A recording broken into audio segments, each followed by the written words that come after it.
El tema de la soja es un tema que nos convoca a todos. Estamos, como dije la semana pasada, ¿no? Estamos monotemáticos durante los últimos 110 días aproximadamente.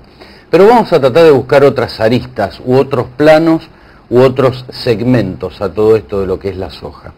Y hay un tema que me preocupa, que es el día después, justamente, ¿no? Y qué pasa de acuerdo a la decisión que se tome, sea la que fuere, si no responde a las esperanzas o a las expectativas que el ciudadano tiene. ¿Qué puede llegar a pasar, Claudia Arnaz? Gracias por haber venido. No, gracias a ustedes por invitar. La verdad que estoy con la misma preocupación, porque como hace mucho tiempo que no tenemos esta práctica de ir, digamos, siguiendo el proceso que hace el Congreso de debate, pasa lo mismo que en cualquier grupo humano, ¿no? ¿Qué pasa cuando lo que gana o la opinión mayoritaria no es aquella que es la mía? Esto se empezó a vislumbrar en algunos mensajes de texto, en algunos correos electrónicos que se envían, en algún debate acalorado que hubo en las comisiones de Agricultura y Ganadería y Presupuesto y Hacienda que sesionaron conjuntamente, donde se observaba algunas personas que acaloradamente daban su opinión, ¿no?, desde atrás de los diputados, diciendo escuchen al pueblo, ¿no?, como si el pueblo pudiera reducirse a la opinión individual de un ciudadano, más allá de que todo lo que ese ciudadano expresa es legítimo y también forma parte de la opinión popular.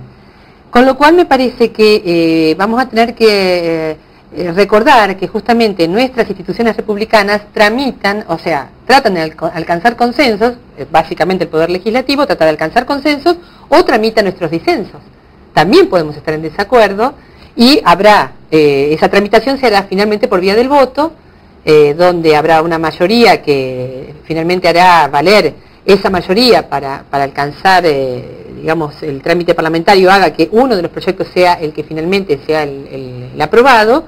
Y a partir de allí, había alguna voz que se levantaba entre esta ciudadanía que está acompañando, que decía, bueno, entonces iremos a las rutas, o entonces iremos al Poder Judicial, como si fuera algo equivalente el Poder Judicial con el Poder Legislativo. Y en realidad va a haber algo que se va a convertir en ley, o al menos en una ley con media sanción, que luego pasará, un proyecto de ley con media sanción, que luego pasará al Senado, donde también habrá posibilidad de seguir discutiendo ese proyecto, porque la Cámara Revisora tiene la posibilidad de revisar ese proyecto original. Finalmente, lo que quede como ley va a ser algo que seguramente no va a conformar a todos. Esto es tramitar los disensos, es así. O sea, ya anunciemos, entre todos nosotros, anunciémonos a nosotros mismos que seguramente va a haber parte de la ciudadanía disconforme, en cualquier caso, en cualquier caso. Y por otro lado tendremos que ser capaces de respetar tanto aquellos votos que digan quiero votar por el proyecto tal cual está, aquellos votos que digan quiero ese proyecto pero en general, pero en particular quiero agregarle esto y esto, respetar aquellos votos que digan quiero rechazarlo y oponerle este otro proyecto, todo vale. Ahora, Claudia, me estaba preguntando en estos días, ¿no?, cómo tener actitudes que no estén sujetas a reacciones y sí a acciones, digo, ¿no?, como para tener comportamientos superadores al escenario que estamos viviendo hoy por hoy, ¿no? Yo creo que en eso pueden ayudar muchísimo ustedes también. A veces hay una cultura que se ha instalado, que es una cultura de un ciudadano consumidor que va por su proyecto individual y que en realidad interpela al poder público o al poder político para que pueda darse la realización de su proyecto individual. Cuanto más podamos ser capaces de ceder, de negociar, de mediar, porque tenemos que ponernos de acuerdo con un conjunto más amplio que mi propia individualidad, vamos a ser capaces de aceptar las leyes de este país. Ahora, no es de la cultura que venimos, no es el clima social en el que estamos, y creo que en esto los medios masivos de comunicación pueden tener un enorme papel, y además me parece que también tienen una responsabilidad muy alta en materia de pero acompañar un clima de convivencia. En todo esto, ¿será porque hay intereses contrapuestos o enfrentados? O sea, digo, por un lado hay un sector que pelea por intereses, que es genuino, ¿no? Exactamente, cada uno, exactamente. Y digo, y de otro lado, o otro sector pelea por un cambio de modelo. ¿Será ahí que esta discusión no encuentra cauce? La pelea por los intereses es claramente una pelea por el poder. En eso hay que dejar de ser hipócritas todos, digamos. Acá hay una pelea de fondo, es una pelea política de fondo, que está basada en el reclamo legítimo por lo que creo que me pertenece, digamos, es una pelea de intereses, como vos bien definís, y son las peleas de fondo de toda sociedad. Son digamos, los espacios donde o negociamos y concertamos, o quizás esa pelea, ese conflicto, ese desencuentro, esos intereses que están encontrados, porque cumplir con uno no significa no cumplir con otro, puede llevarnos a la disgregación social. Estamos en ese momento. Primero, entonces, sincerar que este es un conflicto de intereses, es un conflicto por la distribución de la renta.